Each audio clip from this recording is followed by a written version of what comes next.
এজন্য মসজিদের সাথে সম্পর্ক জুড়ে দেওয়া এটা ইমানদারের আলামত, আর মসজিদকে ঘৃণা করা এটা মুনাফিকের আলামত। এজন্য আমরা যেন আমাদের হৃদয়টাকে মসজিদের সাথে জুড়ে দেই, মসজিদের সাথে যেন সুসম্পর্ক থাকে। মসজিদ সবার, মসজিদ নিয়ে দলাদলি নাই। দলাদলি আছে অনেক জায়গায়, হানাফি মসজিদ, আহলে হাদিস মসজিদ, এরকম আমরা দেখি বা শুনি। এটা ঠিক না। হানাফি মসজিদ বলে কোনো কথা নাই, আহলে হাদিস মসজিদ বলে কোনো কথা নাই। মসজিদ সবার। ছোট্টখাট্ট বিষয় নিয়ে মসজিদে মারামারি, একজন হাত তোলে আরেকজন তোলে না, কিলাকিলি আছে না নাই? একজন বলে জোরে আমিন, আরেকজন আস্তে আমিন, মারামারি আছে না নাই? এগুলো কি মারামারি করার কোনো বিষয়? কথা বলেন। সালাতে ফরজ আছে, ওয়াজিব আছে, সুন্নাহ আছে। খেয়াল করে বুঝবেন, ফরজ যদি নষ্ট হয় সালাত ভঙ্গ হয়, you have to repeat your সালাত।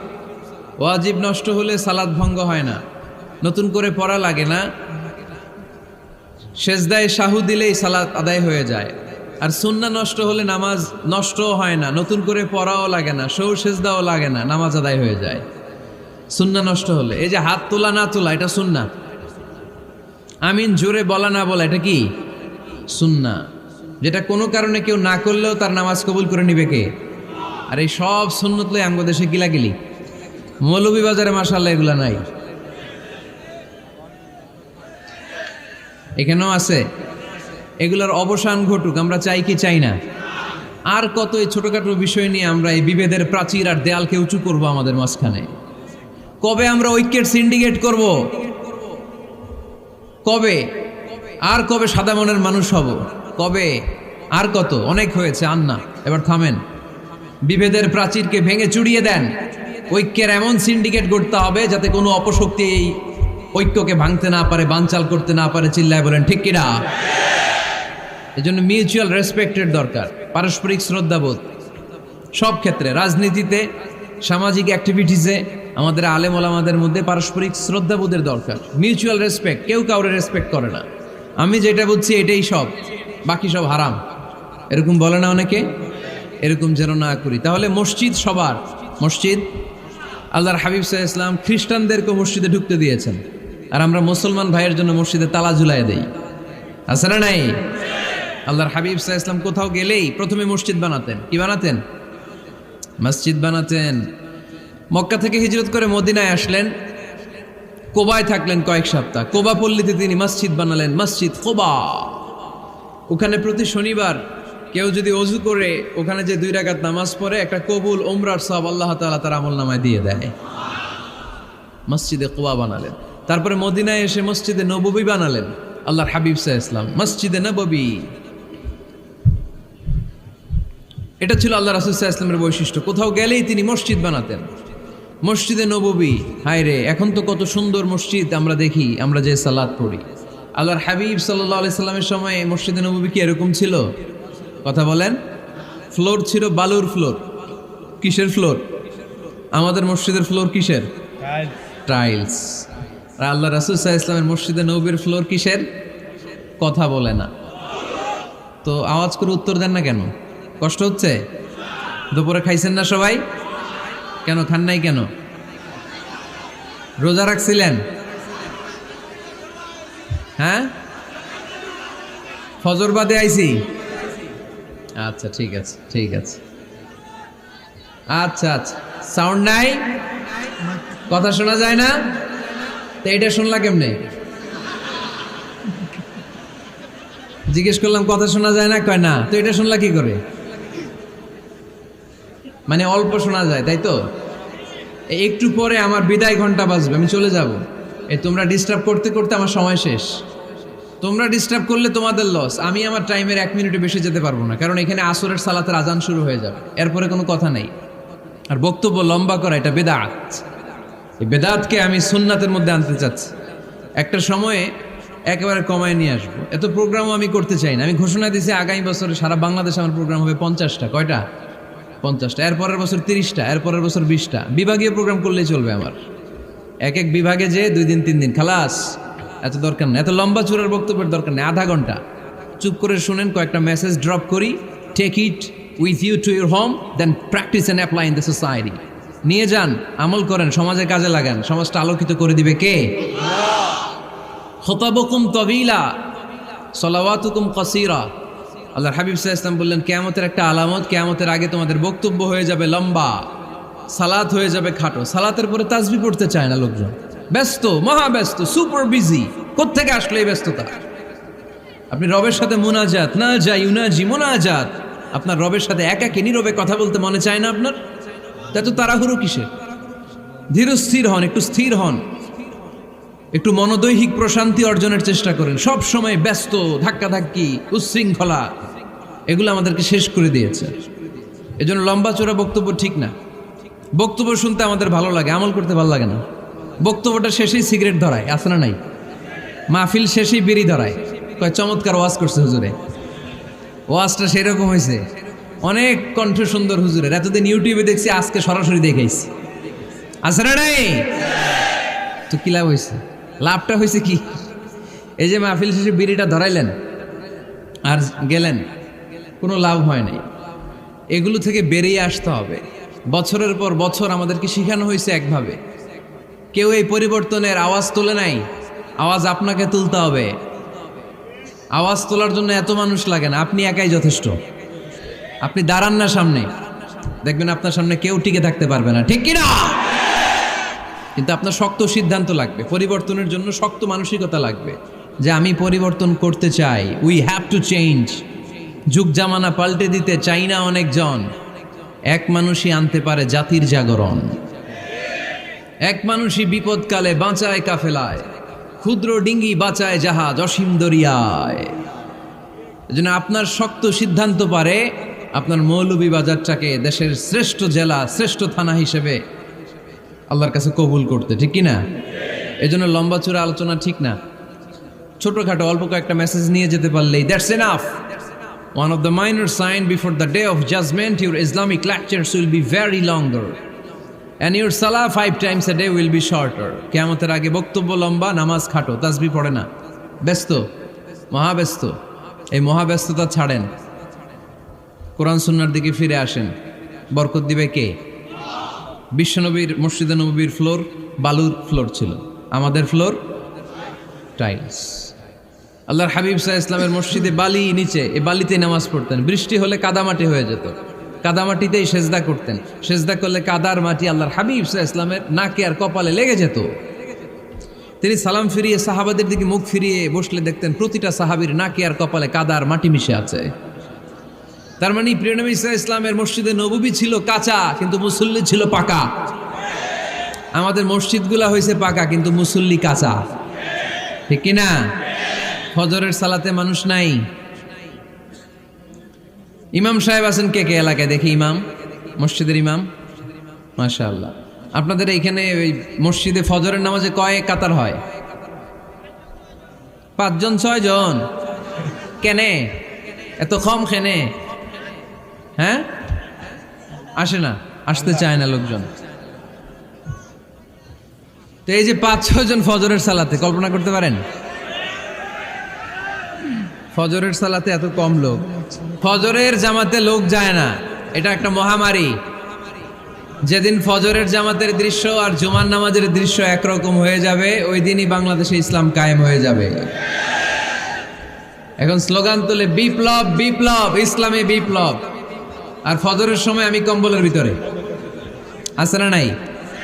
কোনো বিপ্লব হবে না। ফজরের নামাজ জামাতে পড়ুন, সকালটারে বরকতময় করে দিবে কে?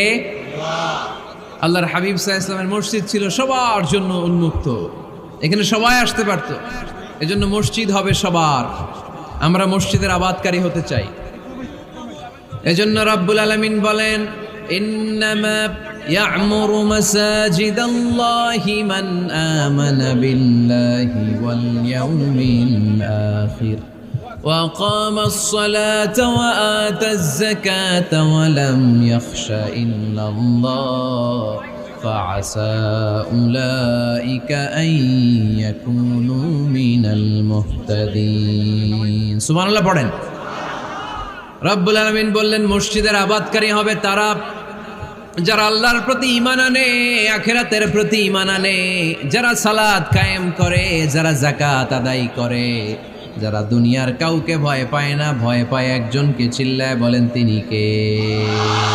যাদের হৃদয়ে আছে আল্লাহর ভয়, তারা কবু পথ ভুলে যায় না। আল্লাহর প্রেম ছাড়া এই দুনিয়া কারো কাছে কোনো কিছু চায় না, ঠিক কিনা? তাহলে যারা মসজিদের আবাদকারী এরা ভয় পায় একজনকে, চিল্লায় বলেন তিনি কে? মসজিদের আবাদকারীদের প্রথম গুণ, তারা আল্লাহ বিশ্বাস করে, তারা আখিরাতে বিশ্বাস করে, তারা সালাত কায়েম করে, তারা যাকাত আদায় করে, তারা আল্লাহ ছাড়া পৃথিবীর কাউরে ভয় পায় না। আল্লাহ বলেন ফাআসা উলাইকা আইয়াকুনু মিনাল মুহতাদিন, আশা করা যায় তারাই হলো হেদায়েতের রাস্তার উপরে আছে, ঠিক কি না? তারাই মসজিদের আবাদকারী, যারা মসজিদে যায় সালাত আদায় করে। এখন মসজিদের আবাদকারী আপনি হতে চান, আপনি মসজিদে যান না, আপনি আবাদকারী হতে পারবেন? মসজিদের অনেক সভাপতি আছে মসজিদে যায় না, আছে না নাই? মৌলভীবাজার এই সমস্যা বোধহয় নাই। মসজিদের সেক্রেটারি মসজিদে যায় না, আছে না নাই? তাহলে হইলো, এটা হইলো, এটা মেনে নেওয়া যায়? এজন্য সভাপতি সাহেবরা, আপনি কষ্ট করে মসজিদ বানিয়েছেন, মসজিদে যাবেন। সভাপতি সাহেব আপনি মসজিদে যাবেন, সেক্রেটারি সাহেব আপনি মসজিদে যাবেন, তাহলে আপনি সঠিক মসজিদের আবাদকারী হবেন, ঠিক কিনা? আমরা মসজিদের আবাদকারী হতে চাই, ইনশাআল্লাহ। পড়েন উমরানুল মাসাজিদ। মসজিদের আবাদ কি করে করতে হয়? মসজিদ আবাদ করার এক নাম্বার মাধ্যম হচ্ছে মসজিদ নির্মাণ করা। কি করা? নির্মাণ করা। খেয়াল করবেন, আল্লাহর হাবিব সাল্লাল্লাহু আলাইহি ওয়াসাল্লাম বলেছেন, মান বানা মসজিদান মিন মালিহি ফিদ দুনিয়া বানাল্লাহু লাহু বাইতান ফিল জান্নাহ।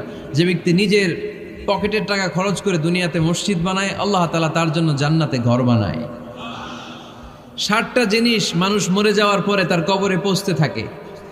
ইন্না মিম্মা ইয়ালহাকুল মুমিন মিন হাসানাতিহি বা'দা মাউতিহি। মানুষ মরে যাওয়ার পরেও যে 60টা জিনিস তার কবরে পৌঁছায়, তার মধ্যে একটা হচ্ছে মসজিদান বানাহু। সে যে মসজিদ বানিয়ে গিয়েছে, ওই মসজিদের সওয়াব। সুবহানাল্লাহ পড়েন। আপনি টাকা দিয়ে মসজিদ বানিয়ে দিলেন, ওই মসজিদে মুসল্লিরা নামাজ পড়ে, রোজাদাররা এসে ওখানে ইফতার খায়, তাহাজ্জুদ আদায়কারীরা তাহাজ্জুদ পড়ে, তাদের সওয়াবের কমতি হবে না, কিন্তু তাদের সওয়াবের একটা পার্সেন্টেজ সওয়াব যে ব্যক্তি মসজিদ বানালো তার আমল নামে আল্লাহ ঢুকিয়ে দেয়। এজন্য বেশি বেশি মসজিদ বানাতে রাজি আছেন তো? তাহলে মসজিদ আবাদ করার প্রথম মাধ্যম হচ্ছে মসজিদ বানানো। 2 নম্বর মাধ্যম হচ্ছে মসজিদে যেয়ে জামাতে সালাত আদায় করা। জামাতে সালাতুল জামাআ তাফদুলু সালাতাল ফাযযি বি27 দারাজা। ঘরে নামাজ পড়লে, একা একা পড়লে যেই সওয়াব, জামাতে পড়লে 27 গুণ বেশি সওয়াব। সুবহানাল্লাহ বলতে পারলেন না? হে নামাজি আমার ঘরে নামাজ পড়ো আজ, দিল মে তোমার চরণ তলে হৃদয় যায় নামাজ।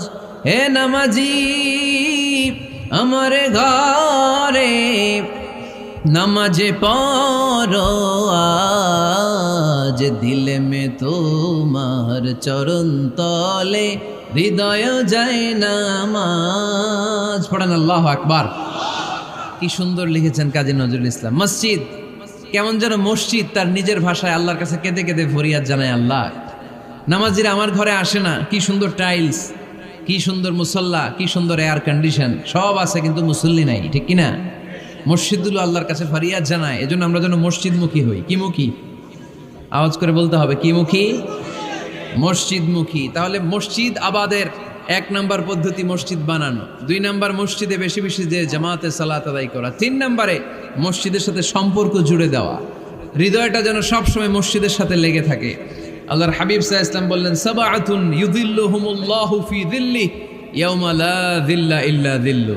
7 শ্রেণীর ব্যক্তিকে আল্লাহ তাআলা কিয়ামতের দিন আরশের নিচে ছায়া দিবে, যেদিন আল্লাহর আরশের ছায়া ছাড়া কোনো ছায়া পৃথিবীতে থাকবে না। সেই দিনটা কি এই দিনের মতো?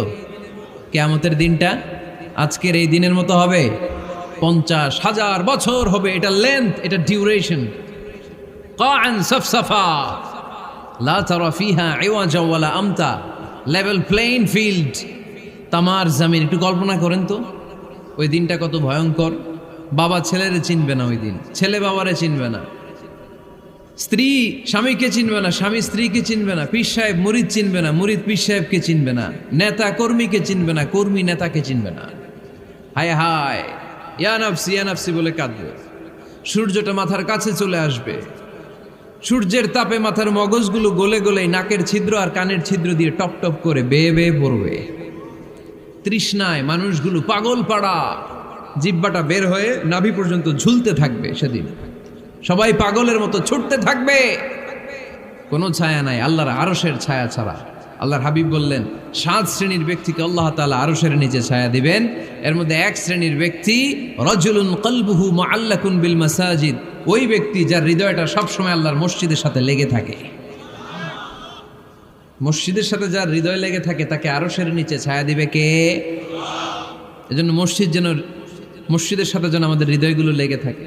অনেকেই দেখবেন এত ভালো নামাজে জোহর পরে টেনশন করে আসরটা কই পড়বো, আসর পরে চিন্তা করে মাগরিবের সময় আমি কোথায় থাকবো, মাগরিবের সময় টেনশন, ইস এশাটা হয়ে গেলেই তো শেষ। এরকম লোক আছে না নাই? এদেরকে সেই কঠিন ভয়াবহ দিনে আরশের নিচে ছায়া দিবে কে? তারপরে মসজিদ আমাদের 4 নাম্বার পদ্ধতি, মসজিদকে পরিচ্ছন্ন রাখা, মসজিদকে ঝাড়ু দেয়া। মসজিদকে যারা পরিষ্কার করে তাদের হৃদয়ের যন্ত্রণা দূর করে দেয় কে? সাইয়েদনা ইব্রাহিম আলাইহিস সালাম এবং ইসমাঈল আলাইহিস সালামকে আল্লাহ তাআলা আদেশ করেছেন তাহহিরা বাইতিয়া লিত-তাইফিনা ওয়াল আকিফিনা ওয়ার রুকআই সুজুদ। হে ইব্রাহিম ইসমাঈল, বাপ বেটা দুইজন মিলে মসজিদ ঝাড়ু দাও। কি ঝাড়ু দাও?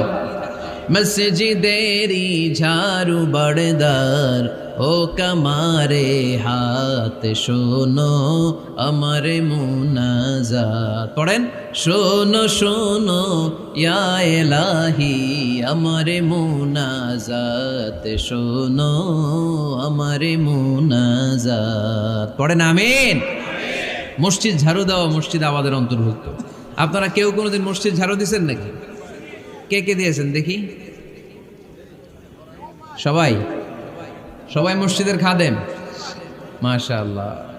আমিও দিছি মসজিদ ঝাড়ু, অনেক দিছি, মাশাআল্লাহ। আল্লাহ তুমি কবুল করো। যাদের হৃদয়ে বড় জ্বালা, ফ্যামিলিতে সুখ নাই, শান্তি নাই, তারা হৃদয়ে প্রশান্তি আনতে চাইলে এতিমখানায় যাবেন, এতিমের মাথায় হাত বুলিয়ে দিবেন, এতিমের মুখে খাবার তুলে দিবেন। আপনার হৃদয়টারে নরম করে দিবে কে? আল্লাহর ঘর মসজিদে যাবেন, নিজ হাতে মসজিদটারে একটু পরিষ্কার করে দিবেন, আপনার জীবনটারে উজালা করে দিবে কে? তাহলে এগুলো করার মাধ্যমে আমরা মসজিদের আবাদ করতে চাই। আমরা মসজিদের আবাদকারী হতে চাই কি চাই না? আল্লাহর ঘর মসজিদ আবাদ করার মতো শ্রেষ্ঠ কাজ পৃথিবীতে হতে পারে না। এই মসজিদের কিছু আদব আছে, আল্লাহ রাসূল সাল্লাল্লাহু আলাইহি ওয়াসাল্লাম বলেছেন এই আদবগুলো মেনটেন করে যেন আল্লাহর ঘর মসজিদের সাথে আমরা ব্যবহার করি।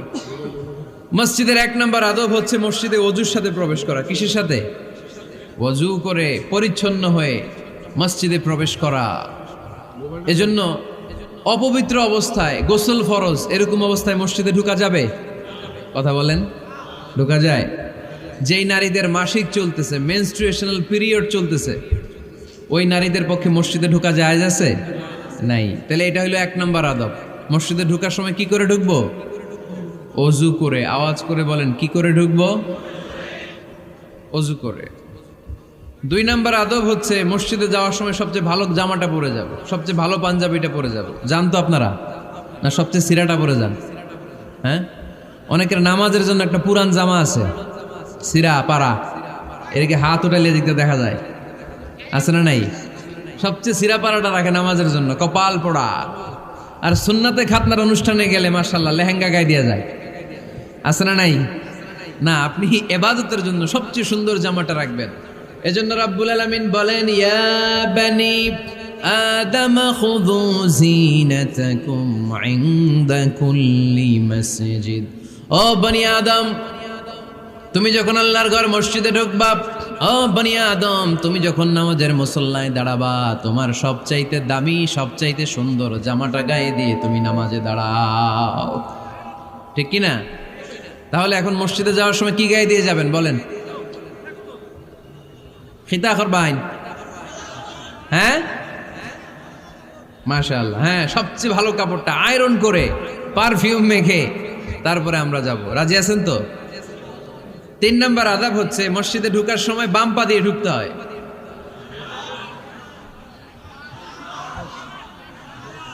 কোন পা? আরো জোরে। এদেরকে গুতা মারা লাগে, নাইলে আওয়াজ বাড়ে না, এরকম ভলিউম টাইট করতে হয়। ভলিউম হাই করলে আর করে পারে, এমনি বলতে চায় না। আর ঘটনা কি? হ্যাঁ, খায় নাই। বদরের যুদ্ধ হয়েছিল রমাদানে, কোনো সাহাবী খায় নাই, না খাইয়া একেবারে সাইজ করে দিছে কাফেরদেরকে। আমরা না খেলেও আমাদের হৃদয়ে ইমানি শক্তি আছে না নেই? এই তো বোঝা যাচ্ছে ইমানি শক্তি আছে। এতক্ষণ আছিল কই? তা মসজিদে ঢুকার সময় কোন পা দিয়ে? এগুলো মনে থাকে আমাদের? ভুলা যাই আমরা, খেয়াল থাকে না তো এগুলা। এত কিছু মনের মধ্যে রাখলে এগুলো মনে থাকবে কেমনে? মসজিদে ঢুকার সময় কোন পা? আরো জোরে।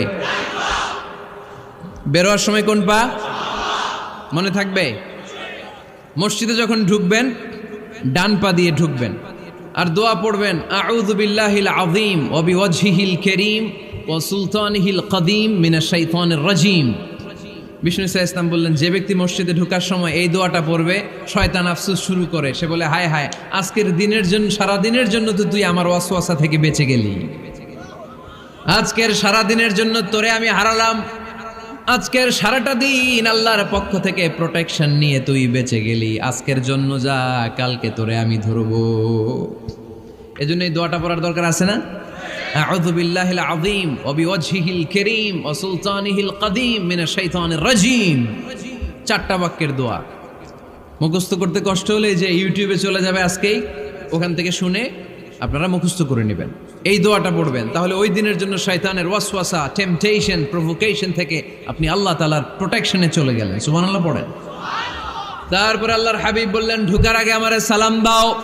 পড়বেন আসসালামু আলাইকা আইয়ুহান নাবিয়্যু ওয়া রাহমাতুল্লাহি ওয়া বারাকাত। এই দুইটা জিনিস যখন করে ফেললেন, তখন ডান পা দিয়ে পড়বেন আল্লাহুম্মা ইফতাহ লি আবওয়াবা রাহমাতিক। সুবহানাল্লাহ পড়েন। আল্লাহুম্মা ইফতাহ লি, ও আল্লাহ আমার জন্য তুমি খুলে দাও আবওয়াবা রাহমাতিক, তোমার রহমতের দরজা। তার মানে মসজিদে ঢুকলে রহমত পাওয়া যায় কি যায় না? মসজিদে ঢুকলে পাওয়া যায় রহমত, মসজিদের বাইরে রহমতের কথা আল্লাহ বলে নাই। মসজিদের ভিতরে রহমত। কোথায় রহমত? কোথায়? মসজিদের ভিতরে রহমত আছে না? তার প্রমাণ, মসজিদে ঢুকলেই শান্তি লাগে কেমন জানি, আর ঘুমে ধরে। মসজিদে ঘুমাইছেন কারা কারা দেখি? সবাই ঘুমাইছেন? আরে আমি কত ঘুমাইছি। জুমার নামাজের সময় যে কি ঘুম আসে, আসে আসে, কমন পড়ছে, একেবারে কমন পড়ে গেছে। ঘুম আসে কারণ রহমত, রহমতের ঝিরি ঝিরি বাড়িধারা আল্লাহ তাআলা আরশের উপর থেকে নাজিল করতে থাকে, আর এই রহমতের কারণে হৃদয়টা প্রশান্ত হয়ে যায়, অনেকের ঘুমও চলে আসে, ঠিক কি না? এজন্য আল্লাহুম্মা ইফতাহ লি আবওয়াবা রাহমাতিক, ও আল্লাহ তোমার রহমতের দরজাগুলো আমার জন্য খুলে দাও। এই দোয়া পড়লে রহমতের দরজা খুলে দেয় কে? আবার মসজিদ থেকে যখন বের হবেন তখন কোন পা দিয়ে? জোরে বলেন। বাম পা দিয়ে কি পড়বেন? আল্লাহুম্মা ইন্নী আসআলুকা মিন ফাদলিক, ও আল্লাহ তোমার কাছে আমি তোমার পক্ষ থেকে ফদল চাই, মানে রিজিক চাই। রিজিক দেয়ার মালিক কে? তার মানে খুব সোজা সাপটা কথা হচ্ছে, মসজিদের ভিতরে পাওয়া যায় রহমত, আর বাইরে পাওয়া যায় ফদল বা রিজিক। বাইরে পাওয়া যায় কি? রিজিক। মসজিদের ভিতরে রিজিক আছে, তার মানে সারাদিন মসজিদে বসে থাকলে রিজিক মিলবে। নামাজের সময় নামাজ পড়তে হবে, কাজের সময় কাজ করতে হবে, এটাই হচ্ছে ইসলামের বিধান। নামাজের সময় নামাজ, কাজের সময়। আমি প্রশ্ন করব, আওয়াজ করে উত্তর দেন। নামাজের সময়, কাজের সময়, নামাজের সময়, কাজের সময়, এটা মনে থাকবে। এজন্য আল্লাহ বললেন ফাইদা কুদিয়াতিস সালাতু ফান্তাশিরু ফিল আরদি ওয়াবতাগু মিন ফাদলিল্লাহ। যখন তোমাদের সালাত শেষ হয়ে যায়, আল্লাহর রিজিক অন্বেষণের জন্য আল্লাহর জমিনে তোমরা ছড়িয়ে যাও। নামাজের সময় আসবেন, নামাজ শেষ বের হয়ে যান। ফান্তাশিরু ফিল আরদ, জমিনে ছড়িয়ে পড়ো। নামাজ শেষ, চেয়ারম্যান সাহেব চলে যাবে ইউনিয়ন পরিষদের ভেতরে, ছাত্ররা চলে যাবে হাই স্কুলে, মেম্বার অব দ্য পার্লামেন্ট চলে যাবে সংসদে, সেনাবাহিনীর লোকেরা চলে যাবে ক্যান্টনমেন্টে, ব্যবসায়ীরা চলে যাবে তাদের বাজারে, সিএনজি ওয়ালারা সিএনজি নিয়ে ব্যবসা শুরু করবে, রাস্তায় নেমে যাবে, চিল্লায় বলেন ঠিক কিনা? এটাই ইসলামের বিধান। নামাজের সময় নামাজ, কাজের সময়। আচ্ছা, তাহলে প্রথম সুন্নাত পেলাম, পবিত্র হয়ে ঢুকবো, ভালো জামা পরে ঢুকবো, 2 নাম্বার। 3 নাম্বার, ঢোকার সময় কোন পা? বের হওয়ার সময় 4 নাম্বার, মসজিদে ঢুকেই 2 রাকাত। মসজিদে ঢুকে কয় রাকাত পড়েন আপনারা? তাহিয়াতুল মসজিদ, মসজিদে আপনি ওয়েলকাম জানাবেন, ঢুকেই 2 রাকাত পড়বেন, ওযু করলেই 2 রাকাত। আল্লাহর হাবিব সাল্লাল্লাহু আলাইহি ওয়াসাল্লাম মসজিদে নববীতে জুমার খুতবা দিচ্ছেন। খুতবা চলাকালীন সময়ে এক সাহাবী এসে মসজিদের মধ্যে বসে পড়লেন। আল্লাহর হাবিব সাল্লাল্লাহু আলাইহি ওয়াসাল্লাম সাহাবীরে বললেন দাঁড়াও। সাহাবী দাঁড়ালেন। আল্লাহর নবী জিজ্ঞেস করলেন কেন বসে বললা 2 রাকাত পড়ছো নাকি? সাহাবী বলে পড়ি নাই। বিশ্বনবী বললেন তাহলে তাড়াতাড়ি 2 রাকাত নামাজ পড়ে বসে যাও। সুবহানাল্লাহ পড়েন। 2 রাকাত পড়ো নাই তো পড়ো, দাঁড়াও, তারপরে বসো। দেখেন খুতবা চলাকালীন সময়ে আমাদের খতিবরা কখনো খুতবা থামায়? কথা বুঝেন নাই? জুমার খুতবা আপনারা শুনেন না? খুতবা চলতেছে, ওই মুহূর্তে ইমাম সাহেবরা কখনো খুতবা থামায়? মাঝখানে কোনো ঝামেলা হলে থামায় না। প্রথম খুতবা শেষ, বসে, তারপরে দ্বিতীয় খুতবা। খুতবার মাঝখানে কোনো থামাথামেই নাই। কিন্তু আল্লাহর হাবিব সাল্লাল্লাহু আলাইহি সাল্লাম কেমন খতিব ছিলেন দেখেন। আল্লাহর হাবিব সাল্লাল্লাহু আলাইহি সাল্লামের খুতবা দেওয়ার স্টাইল এন্ড অ্যাটিটিউড এবং আমাদের খুতবা দেওয়ার স্টাইল এন্ড অ্যাটিটিউড, আল্লাহ রাসূল সাল্লাল্লাহু আলাইহি সাল্লামেরটা কত প্রাণবন্ত ছিল। আল্লাহ রাসূল সাল্লাল্লাহু আলাইহি সাল্লাম সোসাইটি ওরিয়েন্টেড একজন পার্সোনালিটি ছিলেন, সমাজের মানুষ কেন্দ্রিক, খুব সামাজিক ছিলেন আল্লাহ রাসূল সাল্লাল্লাহু আলাইহি সাল্লাম। তিনি দেখলেন একজন বসে পড়ছে, উনি খুতবা থামায় দিলেন। জুমার খুতবা থামায় বললেন এই নামাজ পড়ছো না, পড়ো 2 রাকাত পড়ো। আবার খুতবা শুরু করলেন। সুবহানাল্লাহ পড়বেন না? একবার তিনি খুতবা দিচ্ছেন, দেখলেন আল্লাহ রাসূল সাল্লাল্লাহু আলাইহি ওয়াসাল্লামের 2 জন নাতি হাসান আর হুসাইন রাদিয়াল্লাহু তাআলা আনহুমা, ছোট্ট মানুষ, কাতারের ভিতরে ঢুকে কোন সাহাবী টুপি টান দেয়, কারো পাগড়ি ধরে টান দেয়, একজন এদিকে দৌড় দেয়, আরেকজন ওদিকে দৌড় দেয়। মসজিদে একটা ডিস্টার্ব হচ্ছে। আল্লাহর হাবিব সাল্লাল্লাহু আলাইহি ওয়াসাল্লাম খুতবা থামিয়ে দিলেন, মিম্বার থেকে নেমে আসলেন, 2 নাতিকে 2 হাতে ধরলেন, ধরে আস্তে করে জান্নাতের এই 2 সর্দারকে নিয়ে মিম্বারের উপরে দাঁড়ালেন। এই হাতে এই নাতি, ওই হাতে আরেক নাতি। এরপর দাঁড়িয়ে দাঁড়িয়ে তিনি বাকি খুতবা দিলেন। পড়েন সুবহানাল্লাহ। কত প্রাণবন্ত খুতবা। উনিও খুতবা দিতেন, আমরাও খুতবা দেই। আল্লাহর হাবিব সাল্লাল্লাহু আলাইহি ওয়াসাল্লাম খুতবা দিচ্ছেন, এক সাহাবী এসে বলল ইয়া রাসূলুল্লাহ, মদিনায় দুর্ভিক্ষ, বৃষ্টি নাই, আপনি বৃষ্টির দোয়া করেন। রাসূল সাল্লাল্লাহু আলাইহি ওয়াসাল্লাম খুতবা থামায় দিলেন, থামাই দিয়ে দোয়া শুরু করলেন। আল্লাহুম্মা আসকিনা গাইসান মুগীসান মারিআন মুরিআন নাফিআন গায়রা দার আজিলান গায়রা আজল। আল্লাহ উপকারে বৃষ্টি দেন, যে বৃষ্টিতে আমাদের ফসল জন্মাবে, সবুজ ঘাস লতা পাতা জন্মাবে, আমাদের গবাদি পশুর রিজিক বাড়বে, এরকম উপকারী বৃষ্টি আমাদেরকে দিয়ে মদিনাটারে ধন্য করে দেন। বৃষ্টি শুরু হলো, জুমাবার বৃষ্টি, শনি রবি সোম মঙ্গল বুধ বৃহস্পতি শুক্র, টানা 7 দিন বৃষ্টি। এবার বৃষ্টির চোটে মদিনায় বন্যা হয়ে গেছে। এতদিনে দুর্ভিক্ষ, এতদিনে কি? এখন বৃষ্টির বরকতের দোয়া করছে, বৃষ্টিতে এবার বন্যা। যেই সাহাবী বৃষ্টির জন্য দোয়া করতে বলেছিলেন, পরের জুমাবারের খুতবার সময় এসে ওই সাহাবী বলেন ইয়া রাসূলুল্লাহ, আবার খুতবার মাঝখানে ইয়া রাসূলুল্লাহ, আর বৃষ্টির দরকার নাই, আর দরকার নেই, এবার বৃষ্টি বন্ধের দোয়া করেন। আল্লাহর হাবিব সাল্লাল্লাহু আলাইহি ওয়াসাল্লাম খুতবা থামিয়ে আবার বন্ধের দোয়া, আল্লাহুম্মা হাওয়ালাইনা ওয়ালা আলাইনা, হে আল্লাহ আমাদের চারিদিকে দেন, মদিনাতে আর বৃষ্টির দরকার নাই। চিল্লায় পড়েন সুবহানাল্লাহ। এজন্য খতিব হবে এরকম প্রাণবন্ত খতিব। সমাজে কি চলে, কি ক্রাইসিস, কি সংকট, ইয়াংরা কোন সমস্যায় ভোগে, আমাদের রাজনৈতিক অঙ্গনে কি সমস্যা, আমাদের অর্থনৈতিক অঙ্গনে কি সমস্যা, আমাদের সামাজিক অঙ্গনে কি সমস্যা, আমাদের পরিবারগুলোর ভেতরে কি ঝামেলা, প্রত্যেকটা কথা মসজিদের মিম্বার থেকে আসার দরকার আছে না নাই? আল্লাহর হাবিব সাল্লাল্লাহু আলাইহি ওয়াসাল্লাম এভাবেই সমাজকে ঠিক করে দিতেন। 2 রাকাত মসজিদে ঢুকে আজকে থেকে আমরা পড়ব। মসজিদে ঢুকলেই কয় রাকাত মনে থাকবে না ভুলে যাবেন? তারপরে আল্লাহর হাবিব সাল্লাল্লাহু আলাইহি ওয়াসাল্লাম বলেছেন খবরদার কবরের উপর মসজিদ বানিও না। কবরস্থান একদিকে, মসজিদ আর একদিকে। কিন্তু বাংলাদেশে মসজিদের সাথে কবর মিলানো আছে না নাই? ছোট্ট একটা মসজিদ, কিন্তু এত বড় বাবার কবর আছে না নাই? এগুলো করবেন না আপনি। আগে হবে মসজিদ, পরে কবরস্থান। যেমন মসজিদে নববী হয়েছে আগে, তারপরে বিশ্বনবীর কবর এখানে আছে না নাই? মসজিদে নববী প্রতিষ্ঠিত হয়েছে আগে, পরে বাকি কবরস্থান আছে না নাই? কিন্তু কোন আল্লাহর ওলির কবরস্থানের উপরে যদি মসজিদ বানান, তার উপর লানাত দিয়েছে কে? লাআনা রাসূলুল্লাহ আলাল ইয়াহুদ ওয়ান নাসারা ইত্তাখাযু কুবুর আমবিয়াইহিম মাসাজিদা। আল্লাহর রাসূলের লানত ইহুদি নাসারাদের উপর, কারণ ইহুদি আর নাসারাদের একটা খাসলাত, একটা বৈশিষ্ট্য ছিল, তারা তাদের নবীদের কবরের উপরে মসজিদ বানায় ফেলতো। এটা করা যাবে? এজন্য এলাকায় এলাকায় এই ঝামেলা, কবর আর মসজিদ হবে আলাদা। আবার মসজিদের কেবলার দিকে যেন কবরস্থান না হয়, তাহলে শিরক হওয়ার সম্ভাবনা আছে না নাই? খুব সাবধান, আল্লাহ সব মাফ করে কিন্তু শিরক মাফ করে না, ঠিক কি না? শিরক হচ্ছে মহাপাপ, সব পাপের বাপ। এজন্য আমরা সব করলেও শিরকের গুনাহ মুসলমান কখনো করতে পারে